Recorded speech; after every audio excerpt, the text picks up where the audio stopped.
What up? How's everybody doing? Hey, I know I'm doing good. Oh, wait, Rob's not here right now. He might join us, had some things going on, but he'll be back. We have a great guest today. If you don't know Richard Oelberger, you should.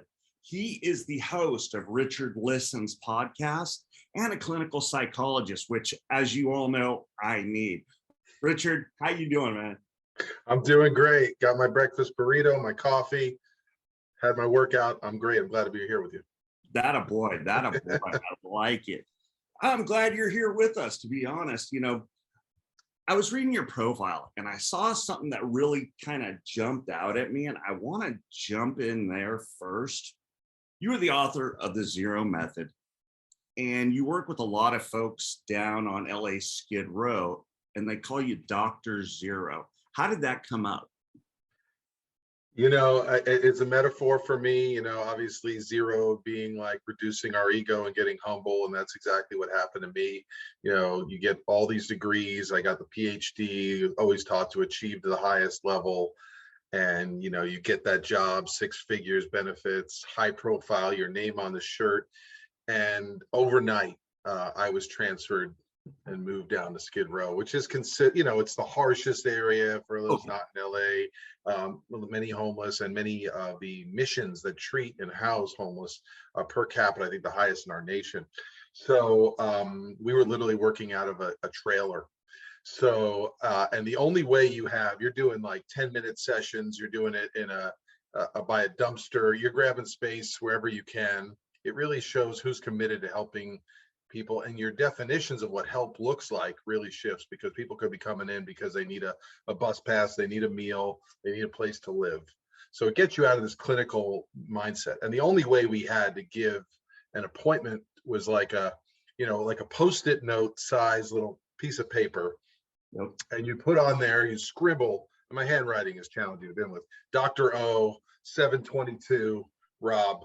And the clients would come in and they like a bus ticket line. They put the ticket under the window, and the person with a microphone reads the paper and goes, your appointment is here. So one of the days the secretary misread Dr. O for Dr. Zero and started paging, Dr. Zero, your patient's here. And one of the social workers down in Skid Row, he was a cartoonist, and he started creating this whole series around Dr. Zero. And the metaphor, a lot of people picked up on that, because it's like, well, this guy who goes from Skid Row to Beverly Hills, and it did feel like that. Literally, you got to take your cape off, you got to hop over puddles. You don't know what you're going to encounter even on your way into work. And it taught me so many things about being a human being. It taught me things about myself, and it taught me how to help people in a much greater capacity during that time down there. Because every day you have to choose it, you have to get uncomfortable, and you have to let go of all these preconceived notions about education and status and what you think you know. I worked in EMS for 15 years. So what you're talking about, I'm sitting here going, yep, I can totally see that. Absolutely. And the biggest step that I noticed, and you're going to probably get this, is being able to get them to come and talk to you. Because that's right. This is not Beverly Hills where someone can drop whatever price tag you maybe throw down to come in and sit there. First world problems, we call it, right? And that's not to minimize that. I love my clients. I love helping high achievers get better in their lives. But when you're at that level of, it's heartbreaking to see someone who's a talented artist but doesn't have a place to live. No, exactly. So as Rob joins us, I want to get into the questioning of becoming their own heroes. I love this statement for so many different reasons. And main reason for me is you have to be able to love yourself to be able to become your own hero. I mean, I love that you put that out there for everybody. Now, I would love for you to elaborate, and I'd love to know what your mindset is in regards to becoming your own hero. Well, I think that I can speak to my work with men in particular in relationships with their fathers. But, you know, I identified in myself that there are these checklist goals, these ideas of who we need to become, what we need to do, what we need to achieve. And that's often very separate from what makes us happy, what makes us fulfilled. And I noticed with my work with men that people turn that off at some point, that childlike passion, that idea that we have to create a podcast with a buddy of ours, to have fun, right? To go out and right here, in my case, to talk to athletes, to be around sports, and something goes, no, you got to grow up. You got to grow out of that. You know, you got to choose this path. And sometimes along that way, we turn off a lot of parts of ourselves that bring us happiness and fulfillment. And so we wind up coping. We plan vacations. We, you know, we deal with escapism.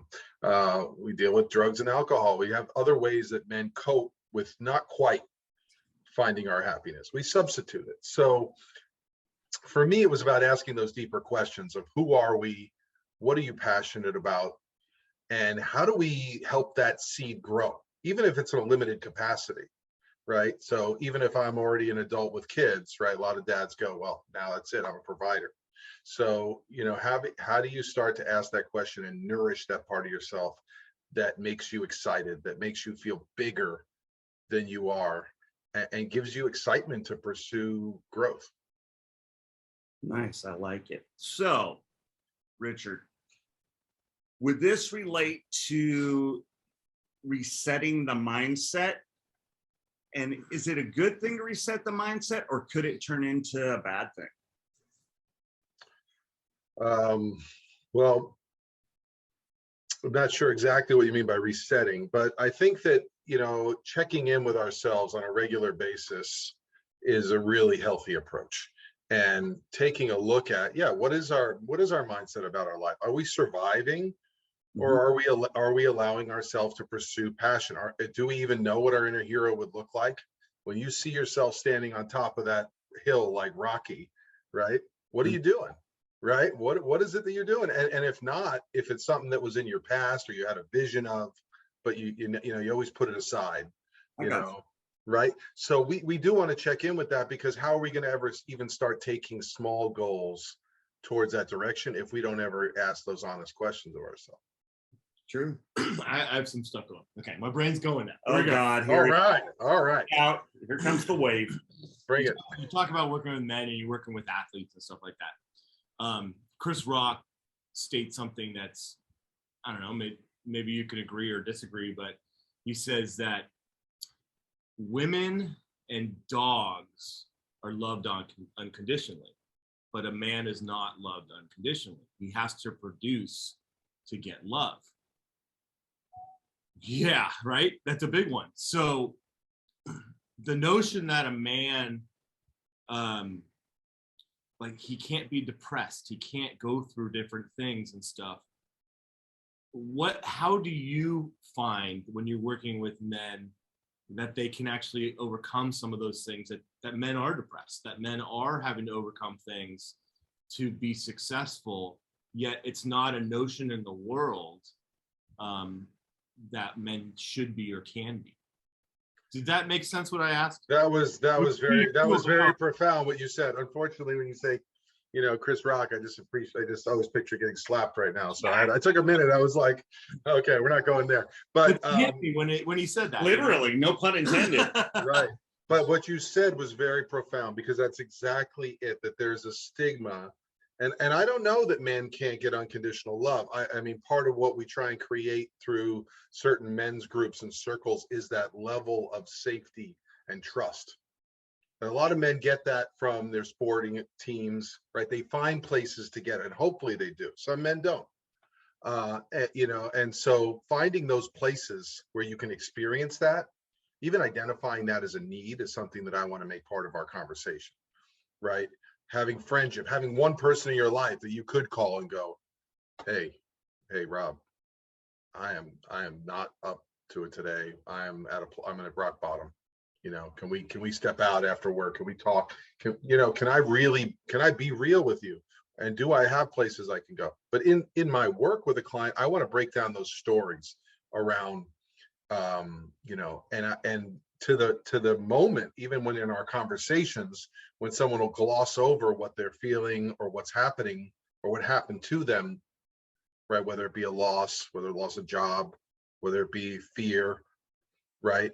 And they gloss over and they go back to, we kind of deselect those things and we just stay, I'm supposed to be stoic. I'm not supposed to get into the feeling. So we want to make it okay to feel. We want to make it, grown men cry, right? In fact, if you have children, if you have athletes on your team, showing them that it's okay to feel and there's a place for it, and that you can both, be sad and grieving and still going about, you can go to work and you can still be vulnerable, right? But you may have a need that has to be addressed, and you may need a place for that. So a lot of what we talk about is, rituals, right? A lot of what our culture struggles with, ritualized grief, right? We saw that in the pandemic. No, there weren't even like ways to memorialize people, right? Ritualizing anger, right? We see toxic anger. We see it come out, right, when people hold it for too long. So we want to make sure that young men in particular know these feelings, sad, fear, anger, are completely healthy. And we want to help you get it out, because if you experience it and you learn healthy way to express it, you're going to remain healthy, and you're probably going to have less need to withdraw, go to substances, isolate, things that men tend to do habitually. So we just talked about that men need to have those things to do, the places, the coping places and stuff like that. Do you have some maybe not three, but some simple rules that men should do to help themselves out? I happened to start having played pickleball, and I fell in love with it. A friend of mine introduced me, and that's a community that I love, and it's really helped me out. But where is there some steps that you have that you believe would really be helpful in men feeling comfortable to step out like that? I mean, you described it. We'll start there from the bottom up, right? Having something that's fun, physical, having something. In the book, I talk about grounding. What does that mean? Some connection to your body, some connection to the earth, some connection to movement. So, first thing is, if you don't have a place to go, finding a mentor, finding someone that seems safe to you, whether that be a coach, a teacher, one buddy who's older, that you feel that person is safe enough that you can ask for help. So that may be, hey, I need a walking buddy. I need someone to go walk I need to get out of my Zoom verse, my work. I'm either at work or I'm at home. I'm on the freeway. So it can be as simple as meeting someone for a beer, but the tendency can be that then we use the substance as a way of not discussing and not getting deeper. So I love it when it's something fun and physical, when you're learning something that's challenging yourself. So, I say grounding, getting into your body, and finding your community. So it sounds like you can accomplish many of those things, right, through choosing something like pickleball. It seems innocuous, but constantly we're working with men to choose a challenge, try something that gets you out of your comfort zone. Because when you're not in your head and not in that same script around my work, my providership, that's when real connection starts to happen. And it's super uncomfortable. So it's also learning how to be okay with trusting the uncomfortable. That was great. That's, Yeah. I'm like, Yeah. right now, but We went on a great yeah. just tour there. That was So good. I want to go back to the book real I quick. want to learn pickleball now. Let's go. Yeah. So the zero method, on your profile, because I like to read people's profiles, I was curious to know, what was your main influence in regards to doing the book? Yeah, thank you. I mean, I lost my father 3 years ago, mid-June. And, it was a profound experience. It's like we're talking about with grief. There's no language for it. And it sent me into a very deep place, because he had been losing his health for years. So you get into a certain role around being a caregiver, about trying to reach achievement. If I do enough, I'll replace his failures.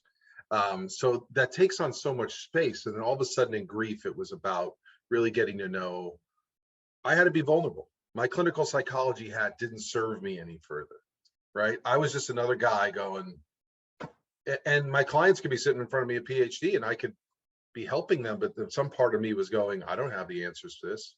I can't, I'm going through my own thing.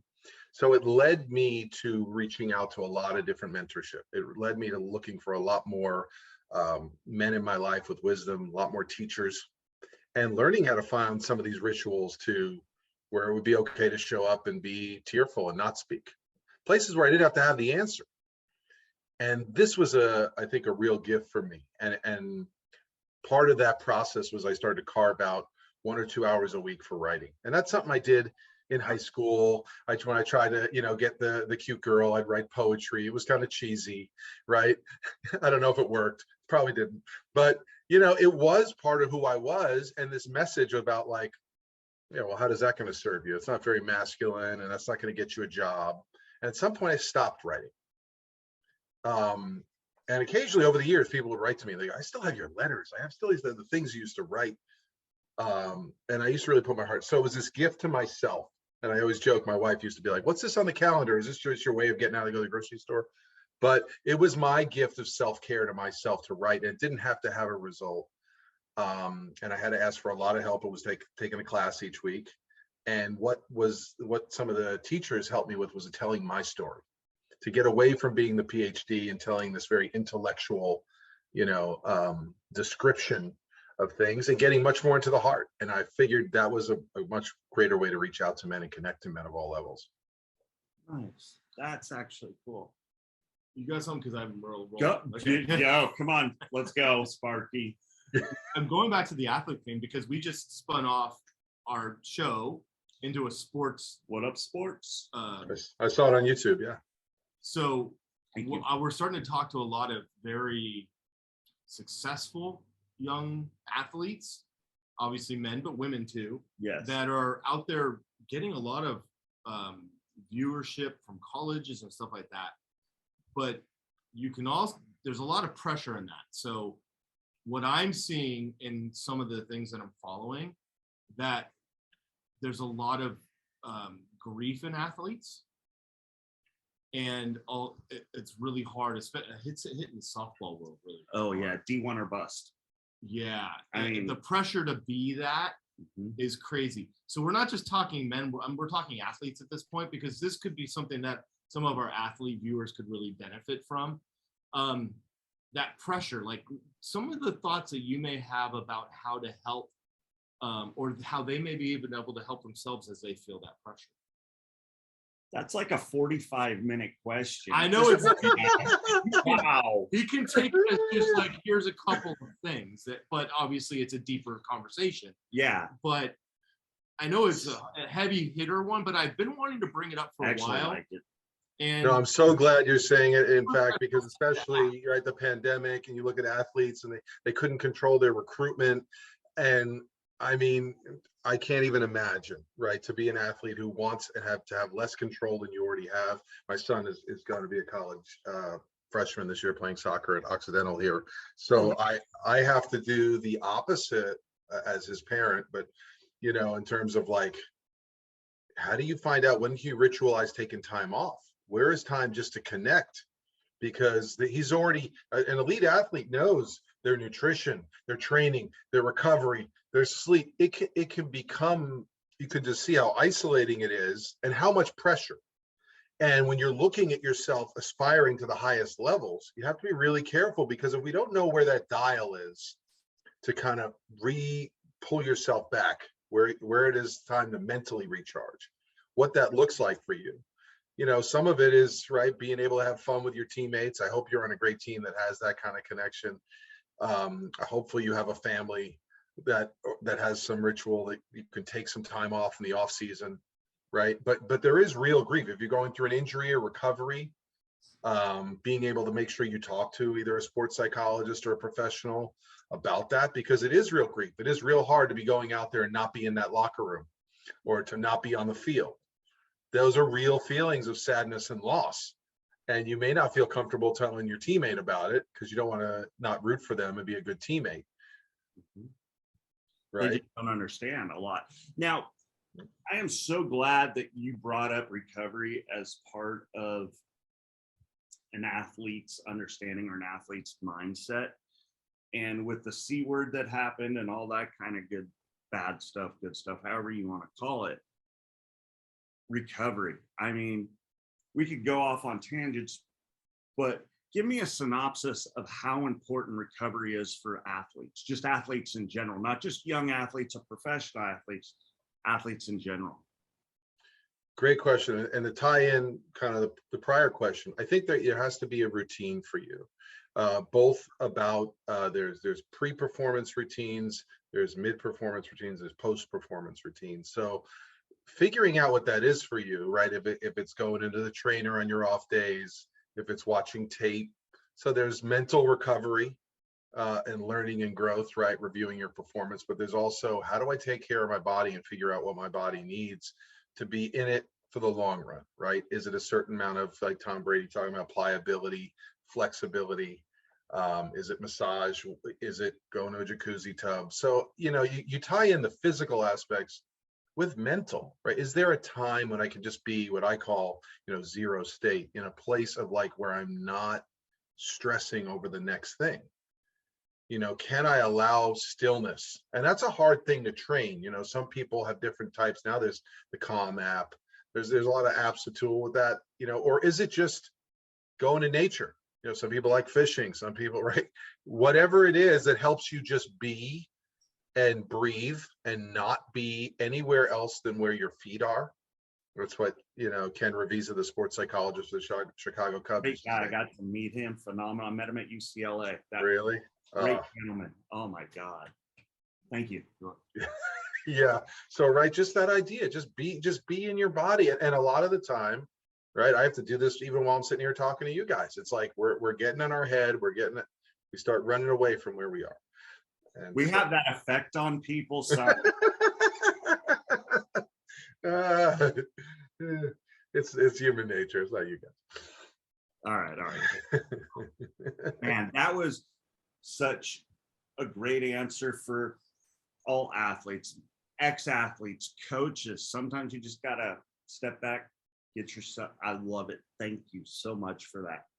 Yeah, and it's perspective too, right? The D1 athletes, like you're talking about the softball, once you get into the travel ball, these higher level, and you're putting in so much of your time, energy, and family resources, sometimes it's hard to really step out if you, after a long season, go through a loss, or you're not getting the recruiting letters you want. It's hard to have this part of you that stays locked in and also lets go. And I think that's a metaphor for my life. My 13-year-old got his first camp counselor job, and he's like, how much am I getting paid? How much am I getting paid? And I said, you know what, those are good questions. I'm glad that you want to know, and I'm glad you want to know your value. But now I want you to let it go. You can ask again on Friday. And it's the hardest lesson, but we got to learn it at all levels of life, right? To be fully in and then know how to take care of ourselves. And I think sometimes when our identities get too wrapped up in being a performer, being an athlete, whether you're a man or a woman, if I'm a professional athlete, it's really hard to let go of, oh, there's a professional athlete. Does he take time off? Does he care for himself? Is it right? I have to look at my ideas and beliefs behind that. I like it. So I always like to ask these 3 questions in succession. And the topic is, we're going to let you do whatever you want, because I love where you've gone. So please understand, it's open to you. I know that I like to try and bring things down a little bit, but I think that with this, I think it's going to be perfect. You ready? You ready? Here we go. We've been here. I know. The whole time. Ready. What do you do well? I listen really well. I care really well, and I go the extra mile for people I love. I like it. What would you do differently? I would take more risks. I would get out more and do more book signings and reach out maybe to more coaches or players in need without knowing all the details, without knowing all the facts, and without worrying all the time about money first. And what do you think you need work on? I need work on self-care. I need work on putting myself first, sticking to my routines that keep me balanced and healthy. And I need help keeping my sleep as a priority. Richard, I really want to say thank you so much. And I also want to know where we can find you so we can put it down there and let everybody know, because wow, this is a really great lesson, not only for him and I, but for everybody out there. Thank you guys. I hope I can be a part of your other podcasts and everything you got going, and maybe see you up in Sacramento and up there in September. But Zero Method, whether or not this is on video or not, is available on Amazon or Kindle, soon to be on Audible, working on that right now. Cool. Yeah, because some people these days like want to hear a book while we're Big into walking. that.